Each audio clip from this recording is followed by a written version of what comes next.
Hello friends, welcome to my channel study for you.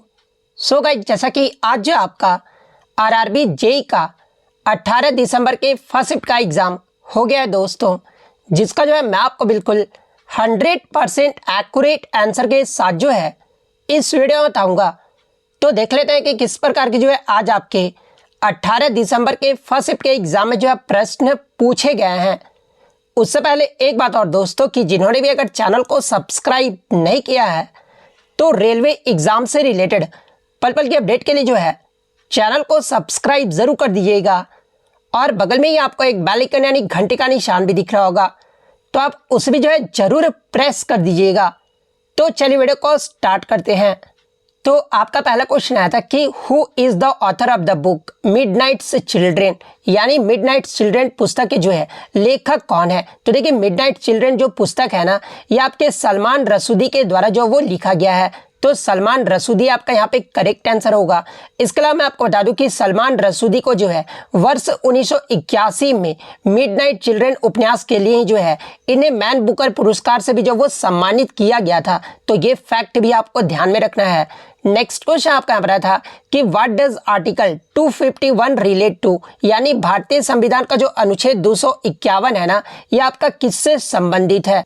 तो देखिए, मैं आपको बता दूं कि भारतीय संविधान का अनुच्छेद 251 जो है ना, ये आपके संसद और राज्यों के विधान मंडलों द्वारा बनाए गए कानूनों में होने वाली असंगतियों से जो ये आपका जुड़ा हुआ है। और ये जो आपका अनुच्छेद है ना, यानी अनुच्छेद 251 जो है, ये आपका किस भाग में शामिल है। तो ये आपका भाग 11 में शामिल है। और देखिए, अनुच्छेद 251 के तहत जो है ये आपका राज्य सूची के विषयों पर राज्य भी आपका कानून जो है वो बना सकता है। भले ही अनुच्छेद 249 और 250 के तहत यह शक्ति जो वो संसद को मिली हुई हो, लेकिन फिर भी आपका जो कानून है ना, ये आपका राज्य भी जो वो बना सकता है। इसके अलावा अनुच्छेद 251 से जुड़ी कुछ और अन्य बातों को जान लेते हैं। जैसे कि अगर संसद द्वारा बनाया गया कानून और राज्य विधान मंडल द्वारा बनाए गए कानून के बीच कोई टकराव होता है, तो संसद द्वारा जो आपका कानून बनाया गया है ना, वही आपका जो वो मान्य होगा। इसके अलावा अनुच्छेद 249 और 250 के आधार पर अगर संसद कोई कानून बनाता है और राज्य के विधान मंडल द्वारा बनाई गई विधि का कोई उपबंध संसद द्वारा बनाई गई विधि के जो है किसी उपबंध के विरुद्ध हो, तो ये जो आपका संसद द्वारा जो आपका विधि जो बनाया गया है ना, वही विधि जो है आपका प्रभावी जो है वो माना जाएगा। तो ये सारे फैक्ट जो आपको ध्यान में रखना है। नेक्स्ट क्वेश्चन आपका यहाँ पर आता है कि who was the first ruler of Delhi सल्तनत, यानी दिल्ली सल्तनत का जो है पहला शासक कौन था। तो देखिए, दिल्ली सल्तनत का जो पहला शासक था ना, ये आपका कुतुबुद्दीन ऐबक था। तो कुतुबुद्दीन ऐबक आपका करेक्ट आंसर होगा। और दिल्ली सल्तनत की स्थापना ये जो है कब हुआ था। तो देखिए, कुतुबुद्दीन ऐबक के द्वारा दिल्ली सल्तनत की जो स्थापना है ना, ये आपके 1206 ईस्वी में जो वो किया गया था। और कुतुबुद्दीन ऐबक का जो कार्यकाल है ये आपका 1206 से लेकर जो है 1210 ईस्वी तक जो ये आपका रहा था। इसके अलावा अगर कुतुबुद्दीन ऐबक की बात कर ले, तो ये जो आपका मोहम्मद गौरी का जो है एक गुलाम और उसकी सेना का जो ये आपका सेनापति था। तो ये तो हो गया आपका कुतुबुद्दीन ऐबक के बारे में। इसके अलावा अगर दिल्ली सल्तनत से जुड़ी कुछ अगर अन्य बातों को देख ले, तो देखिए, दिल्ली सल्तनत का जो पहला राजवंश अगर आपसे पूछा जाए, तो देखिए, दिल्ली सल्तनत का जो पहला राजवंश था ना, ये आपका इलबारी वंश था। और देखिए, इलबारी वंश को ही जो है ये आपका गुलाम वंश या फिर ममलुक वंश के नाम से भी जो वो जाना जाता है। तो ये पॉइंट भी आप ध्यान में रखिएगा। वहीं अगर बात कर ले भारत की पहली और आखिरी महिला सल्तनत कौन थी, अगर ये पूछा जाए, तो देखिए, भारत की पहली और आखिरी महिला जो शासिका थी ना, ये आपका रजिया सुल्तान थी। और रजिया सुल्तान का जो शासनकाल है ये कब से कब तक रहा था। तो ये जो आपके 1236 से लेकर जो है 1240 तक जो है इन्होंने जो है दिल्ली पर जो वो शासन किया था। तो ये पॉइंट भी आपको ध्यान में रखना है। इसके अलावा मैं आपको बता दूं कि दिल्ली पर 5 राजवंशों ने जो वो शासन किया था। और 5 राजवंशों का जो ये आपका कालक्रम जो वो पूछा जाता है। तो देखिए, 5 राजवंश में सबसे पहले जो दिल्ली पर शासन है ना, ये आपका मामलुक वंश के द्वारा जो वो किया गया था। और मामलुक वंश की जो स्थापना है ये आपका जो है मामलुक वंश की जो स्थापना है ये किसके द्वारा किया गया था। तो ये आपका कुतुबुद्दीन ऐबक के द्वारा 1206 में जो है मामलुक वंश की स्थापना जो वो किया गया था। और मामलुक वंश का जो कार्यकाल है ना, ये कब से कब तक रहा था। तो ये आपका 1206 से लेकर जो है 1290 ईस्वी तक रहा था। उसके बाद मामलुक वंश के बाद जो है आपका खिलजी वंश आया था और खिलजी वंश की जो स्थापना है ना ये आपके जलालुद्दीन फिरोज खिलजी के द्वारा जो वो किया गया था।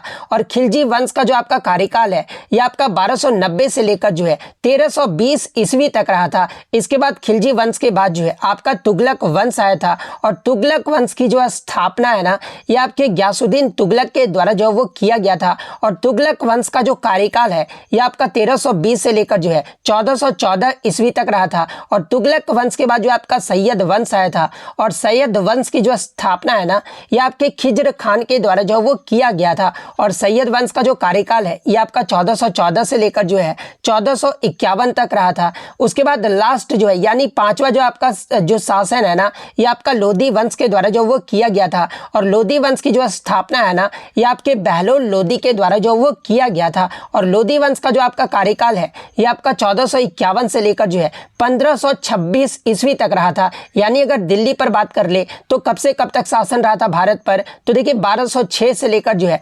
1526 ईस्वी तक जो है ये आपका दिल्ली पर 5 राजवंशों ने जो वो शासन किया था। इसके अलावा बात कर ले बहलोल लोधी का जो है शासनकाल कब से कब तक रहा था, तो ये आपका 1451 से 1489 तक रहा था। इसके अलावा बात कर ले आपके लोधी वंश के जो है सबसे प्रमुख शासक कौन माने जाते हैं, तो ये जो आपके सिकंदर लोधी माने जाते हैं जो कि आपके लोधी वंश के जो है दूसरे शासक थे। और इनका जो शासनकाल है ना ये आपका 1489 से लेकर जो है 1517 ईस्वी तक रहा था। और देखिए आपके जो है सिकंदर लोधी के द्वारा ही जो है आगरा शहर की स्थापना भी जो वो किया गया था। इसके अलावा इब्राहिम लोधी जो है ये आपका जो लोधी वंश का जो था ना ये आपका अंतिम शासक था। एग्जाम में पूछा भी जाता है कि दिल्ली सल्तनत का अंतिम शासक कौन रहा था, तो ये आपका इब्राहिम लोधी रहा था। इब्राहिम लोधी का जो शासनकाल है ना ये आपका 1517 से लेकर जो है 1526 तक जो वो रहा था। और लोधी आपका जो है दिल्ली पर जो आपका दिल्ली सल्तनत का जो खात्मा ये कैसे हुआ था, तो देखिए 1526 में जो आपका पानीपत का जो प्रथम युद्ध है ना ये आपके इब्राहिम लोधी और किसके बीच लड़ा गया था, तो ये आपका बाबर के मध्य लड़ा गया था जिसमें बाबर जो वो विजयी हो गया था। और इसी युद्ध के बाद जो है आपका दिल्ली सल्तनत जो वो आपका समाप्त हो गया था। उसके बाद जो आपका क्या आ गया था, तो देखिए बाबर ने जो है ये आपके मुगल वंश की जो स्थापना है वो की थे, तो ये पॉइंट भी आपको ध्यान में रखना है। इसके अलावा बाबर के द्वारा जो आपके लड़े गए युद्ध के बारे में भी एग्जाम में पूछा जाता है, तो वो सभी जो आप जरूर देखकर जाइएगा। जैसे कि 1526 में जो है बाबर के द्वारा जो है पानीपत का युद्ध जो वो लड़ा गया था। नेक्स्ट क्वेश्चन आपका यहाँ पर आया था कि who has recently become the coach of the Indian junior men's hockey team, यानी हाल ही में भारतीय जूनियर पुरुष हॉकी टीम के जो है मुख्य कोच कौन बने हैं। तो देखिए हाल ही में भारतीय जूनियर पुरुष हॉकी टीम के जो है मुख्य कोच जो बने हैं ना ये आपके पीआर श्रीजेश बने हैं। तो पीआर श्रीजेश आपका यहाँ पे करेक्ट आंसर होगा। और देखिए ये जो आपके पीआर श्रीजेश थे ना ये आपके पुरुष हॉकी टीम के जो है ये आपके गोलकीपर भी रहे थे और इन्होंने जो है हाल ही में संन्यास लेने की घोषणा भी जो वो किए हैं, तो ये पॉइंट भी आप ध्यान में रखिएगा। इसके अलावा अगर इनके पुरस्कार की बात कर ले तो देखिए पीआर श्रीजेश को जो है ये आपका 2017 में इन्हें पद्मश्री पुरस्कार से सम्मानित किया गया था। वर्ष 2021 में जो है इन्हें खेल रत्न पुरस्कार से भी जो वो सम्मानित किया गया था। इसके अलावा मैं आपको बता दूं कि 2024 का जो पेरिस ओलंपिक हुआ था ना इसमें जो है भारतीय हॉकी टीम के जो है ये गोलकीपर भी रहे थे, तो ये पॉइंट भी आपको ध्यान में रखना है। और आप कमेंट करके जवाब दीजिएगा कि 2024 में जो आपका पेरिस ओलंपिक हुआ था उसमें भारतीय पुरुष हॉकी टीम के जो है कप्तान कौन रहे थे, ये जो आप कमेंट करके जरूर जवाब दीजिएगा। नेक्स्ट क्वेश्चन आपका बता था कि where is the NATO summit in 2024, यानी नाटो शिखर सम्मेलन 2024 जो है ये कहां पर हुआ था। तो देखिए नाटो शिखर सम्मेलन 2024 जो है ये आपका 9 से 11 जुलाई 2024 को जो है ये आपका वाशिंगटन डीसी में आयोजित किया गया था। तो वाशिंगटन डीसी आपका करेक्ट आंसर होगा। तो ये तो हो गया आपका 2024 के बारे में। वहीं अगर आपसे अगला सम्मेलन पूछा जाए यानी 2025 के बारे में पूछा जाए तो ये जो आपका 2025 में जो नाटो शिखर सम्मेलन है ना ये आपका 24 से 26 जून 2024 को जो है ये आपका नीदरलैंड के हेग में जो ये आपका आयोजित किया जाएगा। तो ये पॉइंट भी आप ध्यान में रखिएगा। इसके अलावा एग्जाम में यहाँ से एक प्रश्न पूछा जाता है जैसे कि नाटो का जो फुल फॉर्म एग्जाम में पूछा जाता है, तो देखिए नाटो का जो फुल फॉर्म होता है ना ये आपका नॉर्थ अटलांटिक ट्रीटी ऑर्गेनाइजेशन होता है। तो ये पॉइंट भी ध्यान में रखिएगा। और नाटो जो है ना ये आपका राजनीतिक और सैन्य गठबंधन है। इसके अलावा नाटो की स्थापना ये जो है कब हुआ था, तो देखिए नाटो की जो स्थापना है ना ये 4 अप्रैल 1949 को हुआ था। और इसका मुख्यालय कहां पर है, तो देखिए नाटो का जो मुख्यालय है ना ये आपका ब्रुसेल्स बेल्जियम में स्थित है। इसके अलावा नाटो का जो मकसद है ना, वह अपने सदस्यों की सुरक्षा और क्षेत्रीय अखंडता को जो वो बनाए रखना है। और इससे प्रीवियस शिफ्टों में आपसे पूछा गया था कि नाटो में वर्तमान में जो है आपके कितने सदस्य देश हैं। तो देखिए 2024 में अगर बात कर ले तो देखिए 2024 तक नाटो में जो है आपके टोटल 32 सदस्य देश हैं। और 32वां सदस्य देश ये जो है कौन बना था नाटो का, तो देखिए नाटो का जो 32वां सदस्य देश है ना, ये आपका स्वीडन बना था। स्वीडन जो है मार्च 2024 में नाटो का जो ये आपका 32वां सदस्य देश बना था। 31वां सदस्य देश के बारे में अगर पूछा जाए तो देखिए फिनलैंड जो है अप्रैल 2023 में नाटो में जो ये आपका 31वां सदस्य देश जो वो बना था। तो ये सारे फैक्ट जो आपको ध्यान में रखना है। नेक्स्ट क्वेश्चन आपका रहा था कि in which style Meenakshi temple is built, यानी मीनाक्षी मंदिर जो है ये आपका किस शैली में बना हुआ है। तो देखिए अगर मीनाक्षी मंदिर की बात कर ले तो ये आपका कहाँ पर स्थित है, तो ये आपका तमिलनाडु के मदुरै में स्थित है। और ये जो आपका मीनाक्षी मंदिर है ना, ये आपका द्रविड़ शैली में जो इसे बनाया गया है, तो द्रविड़ शैली आपका करेक्ट आंसर होगा। इसके अलावा बात कर ले ये जो आपका मीनाक्षी मंदिर है ये किस भगवान को समर्पित है। तो देखिए ये जो आपका मंदिर है ना, ये आपके भगवान शिव और उनकी पत्नी देवी पार्वती को जो है ये आपका मंदिर जो वो जो ये आपका समर्पित है। इसके अलावा बात कर ले मीनाक्षी मंदिर का जो निर्माण है ये किसके द्वारा करवाया गया था। तो देखिए इस मंदिर को बनाने का जो श्रेय है ना, ये आपके पांड्य सम्राट सद्यावर्मन कुलशेखरन प्रथम को जो है इसका श्रेय जो वो दिया जाता है। और ये जो आपके कुलशेखरन है ये किस वंश से संबंधित है, तो ये आपके पांड्य वंश से जो ये आपके संबंधित है। इसके अलावा मैं आपको बता दूं कि ये जो आपका मीनाक्षी मंदिर है ना, ये आपका किस नदी के तट पर बना हुआ है, तो ये आपका वैरागी नदी के जो है दक्षिणी तट पर जो ये आपका बना हुआ है। तो ये सारे फैक्ट जो आपको ध्यान में रखना है। नेक्स्ट क्वेश्चन आपका यहाँ पर आया था कि भारतीय महिला संघ यानी वुमेन्स इंडियन एसोसिएशन की जो स्थापना है ना, ये वर्ष 1917 में ये जो है किसके द्वारा जो वो किया गया था। तो देखिए वुमेन्स इंडियन एसोसिएशन की जो स्थापना है ना, ये आपका 1917 में एनी बेसेंट के द्वारा जो वो किया गया था। तो एनी बेसेंट आपका करेक्ट आंसर होगा।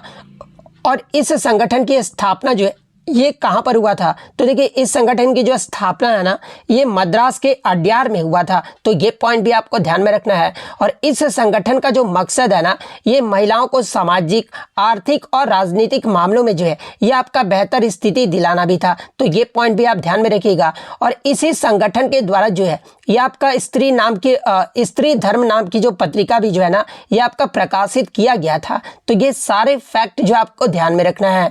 एक क्वेश्चन जो आपका नारी शक्ति वंदन अधिनियम 2023 से आया था। तो देखिए नारी शक्ति वंदन अधिनियम की बात कर ले तो इसे जो आपका महिला आरक्षण विधेयक 2023 के रूप में भी जो वो जाना जाता है। और महिला आरक्षण विधेयक 2023 जो है ये आपका किस संशोधन के तहत हुआ था, तो ये जो आपका 106वां जो संविधान संशोधन अधिनियम हुआ था ना, जो कि आपका 2023 में हुआ था, इसी से जो आपका 106वां जो संविधान संशोधन है ये आपका महिला आरक्षण विधेयक से जो वो संबंधित है। तो ये तो हो गया आपका संविधान संशोधन के बारे में। अगर पूछ ले कि महिला आरक्षण जो विधेयक है ये किस बिल से संबंधित है, तो देखिए बिल का अगर एग्जाम में पूछा जाए तो ये जो आपका 128वां संशोधन विधेयक से जो है ये आपका जो वो संबंधित है। यानी अगर बिल पूछा जाए तो 128वां फिर आपका करेक्ट आंसर होगा। इसके अलावा मैं आपको बता दूं कि महिला आरक्षण विधेयक 2023 जो है ये आपका किसके द्वारा प्रस्तुत किया गया था, तो ये आपके विधि एवं न्याय मंत्री अर्जुन राम मेघवाल के द्वारा जो है इसे प्रस्तुत जो वो किया गया था। इसके अलावा बात कर ले 106वां जो संविधान संशोधन था यानी महिला आरक्षण विधेयक था, ये किसके लिए था, तो ये आपका लोकसभा, राज्य विधानसभाओं और दिल्ली विधानसभाओं में महिलाओं के लिए कुल सीटों में से जो है 1/3 सीटें आरक्षित करने का प्रावधान जो वो किया गया था। यानी 33% सीट जो है आरक्षण करने का प्रावधान जो वो किया गया था। और देखिए इस संशोधन को जो है यानी महिला आरक्षण जो आपके महिला आरक्षण विधेयक को जो है ये आपका 19 सितंबर 2023 को जो है संसद के विशेष सत्र के दौरान जो है लोकसभा में जो इसे पेश किया गया था। तो अगर लोकसभा के बारे में पूछा गया होगा तो 19 सितंबर 2023 आपका करेक्ट आंसर होगा। राज्यसभा में जो ये आपका 21 सितंबर 2023 को जो है ये आपका हुआ था। और वहीं अगर बात कर ले आपका राष्ट्रपति के द्वारा इस विधेयक पर कब हस्ताक्षर किया गया था, तो ये आपका 28 सितंबर 2023 को जो है इस विधेयक पर जो वो हस्ताक्षर किया गया था। तो ये सारे फैक्ट जो आपको ध्यान में रखना है। नेक्स्ट क्वेश्चन आपका आ रहा था कि how many union territories were there under the states reorganisation act, यानी राज्य पुनर्गठन अधिनियम 1956 के तहत कितने केंद्र शासित प्रदेश जो वो बनाए गए थे। तो देखिए राज्य पुनर्गठन अधिनियम 1956 के तहत जो है आपके टोटल 6 केंद्र शासित प्रदेश जो वो बनाए गए थे, तो 6 आपका करेक्ट आंसर होगा। और इस अधिनियम के तहत जो है आपके 14 राज्य भी जो वो बनाए गए थे, तो राज्य के विषय में अगर पूछा जाए तो 14 आपका करेक्ट आंसर होगा। और देखिए ये जो आपका अधिनियम था ना, ये लागू करने के पीछे जो मकसद था ना, ये भारत के सीमाओं में जो है ये आपका सुधार करना था, तो ये पॉइंट भी आपको ध्यान में रखना है। नेक्स्ट क्वेश्चन आपका यहाँ पर आया था कि cyclone Dana has been named by which country, यानी चक्रवात दाना का जो नाम है ना, ये किस देश ने रखा था। तो देखिए मैं आपको बता दूं कि चक्रवात दाना का जो नाम है ना, ये आपका कतर के द्वारा जो वो रखा गया था, लेकिन बच्चे बता रहे थे कि ऑप्शन में आपका कतर जो वो नहीं दिया गया था। तो देखिए मैं फिर आपको बता दूं कि आपके ऑप्शन में जो है सऊदी अरब जो वो जरूर दिया गया होगा। तो देखिए अगर आपके ऑप्शन में कतर नहीं दिया गया होगा तो फिर जो आपका सऊदी अरब जो है आपका यहाँ पे करेक्ट आंसर होगा। तो आप अब ये कमेंट मत कीजिएगा कि सर कतर ऑप्शन में नहीं दिया गया था। मैं आपको पहले ही बता दूं कि कतर ऑप्शन में आपका नहीं दिया गया था, सऊदी अरब आपका ऑप्शन में दिया गया था, तो सऊदी अरब ही जो है आपका यहाँ पे करेक्ट आंसर होगा। नेक्स्ट क्वेश्चन आपका आ रहा था कि भारतीय संविधान के अनुच्छेद 51 यहाँ पर क्लोज ए के बारे में पूछा गया था। मैं पहले ही आपको कंफर्म कर दूं, 51 बी नहीं, क्लोज ए जो है ये आपका किससे संबंधित है।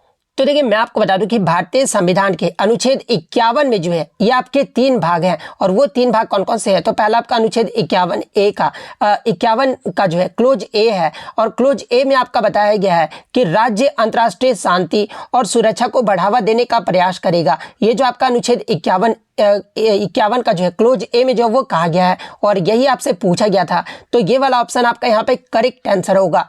इसके अलावा अगर अनुच्छेद 51 का क्लोज बी की बात कर ले तो इसमें आपका कहा गया है कि राज्य राष्ट्रों के बीच उचित और सम्मानजनक संबंध बनाए रखेगा। ये जो आपका अनुच्छेद 51 का बी क्लोज में जो वो कहा गया है। अनुच्छेद 51 के क्लोज सी की बात कर ले तो देखिए राज्य एक दूसरे के साथ संगठित लोगों के व्यवहार में अंतर्राष्ट्रीय कानून और संधि दायित्वों के प्रति सम्मान को बढ़ावा देगा, और मध्यस्थता द्वारा अंतर्राष्ट्रीय विवादों के निपटारे को जो है ये आपका प्रोत्साहित करेगा। तो ये पॉइंट भी आपको ध्यान में रखना है। और देखिए अनुच्छेद आपका 36 से 51 तक जो है ये आपका डीपीएसपी के अंतर्गत आ जाता है। वही अगर अनुच्छेद 51 ए की बात कर ले, ये तो आपका स्मॉल ए हो गया, ठीक है ना। जब आपका कैपिटल ए रहना, अनुच्छेद 51 ए का क्लोज ए आपका जब कैपिटल ए रहना, तो ये आपका किससे संबंधित हो जाएगा, तो ये आपका मौलिक कर्तव्य से जो ये आपका संबंधित हो जाएगा। और मौलिक कर्तव्य का जो वर्णन है ये किस भाग में किया गया है, तो ये आपका भाग 4 ए में जो वो किया गया है। और अनुच्छेद 51 ए के तहत जो है ये आपके सभी नागरिकों को जो है देशभक्ति को बढ़ावा देना और भारत की एकता को रक्षा करने का जो है नैतिक दायित्व जो वो दिया गया है। तो ये पॉइंट भी आपको ध्यान में रखना है। नेक्स्ट क्वेश्चन आपका आ रहा था कि which is based on Fleming right hand rule, यानी विद्युत जो आपका फ्लेमिंग के दाहिने हाथ के नियम पर जो है आपका कौन जो वो आधारित है। तो ऑप्शन में आपका इलेक्ट्रिक जनरेटर जो वो दिया गया था। तो देखिए ये जो आपका विद्युत जनरेटर है ना, ये फ्लेमिंग के दाहिने हाथ के नियम पर जो वो आपका आधारित है, तो इलेक्ट्रिक जनरेटर आपका करेक्ट आंसर होगा।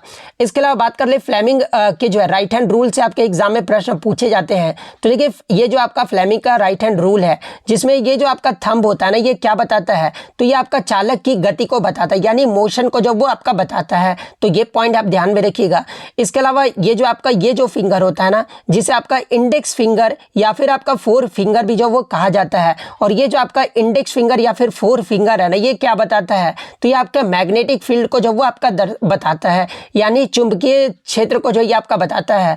वहीं अगर इसकी बात कर ले तो देखिए ये जो आपका मिडिल फिंगर या फिर इसे जो आपका सेकंड फिंगर भी जो वो कहा जाता है, और ये जो आपका मिडिल फिंगर है ना, ये आपके इंड्यूस्ड करंट को जो वो आपका बताता है। तो ये सारे फैक्ट जो आपको ध्यान में रखना है। इसके अलावा बात कर ले फ्लेमिंग के दाहिने हाथ का नियम, इसका जो इस्तेमाल है ये किसके लिए किया जाता है। तो देखिए इसका जो इस्तेमाल है ना, ये प्रेरित धारा की दिशा निर्धारित करने के लिए जो वो किया जाता है। तो ये पॉइंट भी आप ध्यान में रखिएगा। नेक्स्ट आपका यहाँ बताया था कि पीएच मान अगर 11 है तो क्या होगा। तो देखिए जिस भी पीएच जिसका भी जो पीएच मान 11 होगा ना, उसका मतलब है कि वो जो विलयन होगा ना वो आपका बहुत क्षारीय होगा, यानी बहुत ज़्यादा जो आपका बेश होगा, तो बहुत क्षारीय आपका करेक्ट आंसर होगा।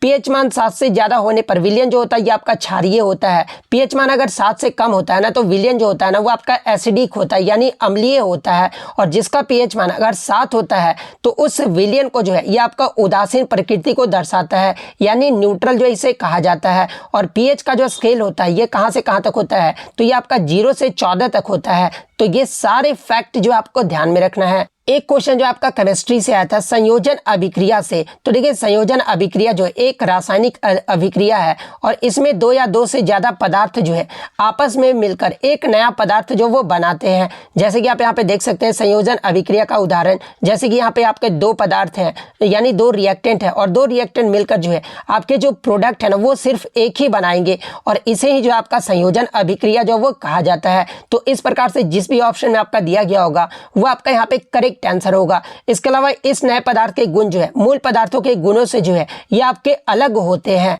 इसके अलावा मैंने आपको पहले भी बताया था कि अलजेब्रा के जो है आपके 3 क्वेश्चन जो है a + b + c के होल स्क्वायर पे जो है आपको एक्सपेंड करने जो वो दिया जा रहा है। तो a + b + c का होल स्क्वायर मैंने आपको पहले ही बता दिया था कि इसका फॉर्मूला जो वो क्या होता है, तो अब मैं आपको नहीं बताने वाला हूँ। इसके अलावा अगर फिजिक्स में जो आपका इलेक्ट्रिसिटी और मैग्नेटिज्म से ही जो है आज आपके सिर्फ प्रश्न जो वो पूछे गए थे। केमिस्ट्री में आपका रिएक्शन एंड pH वैल्यू से जो आपके प्रश्न पूछे गए थे।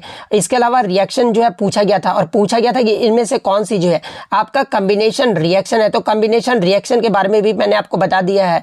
इसके कौन सी प्रेसिपिटेशन रिएक्शन है, तो प्रेसिपिटेशन से कल भी आपका आया था AgCl जो ये आपका प्रेसिपिटेट होता है। तो इस प्रकार से भी मैंने आपको पहले भी जो वो जिक्र कर चुका हूं।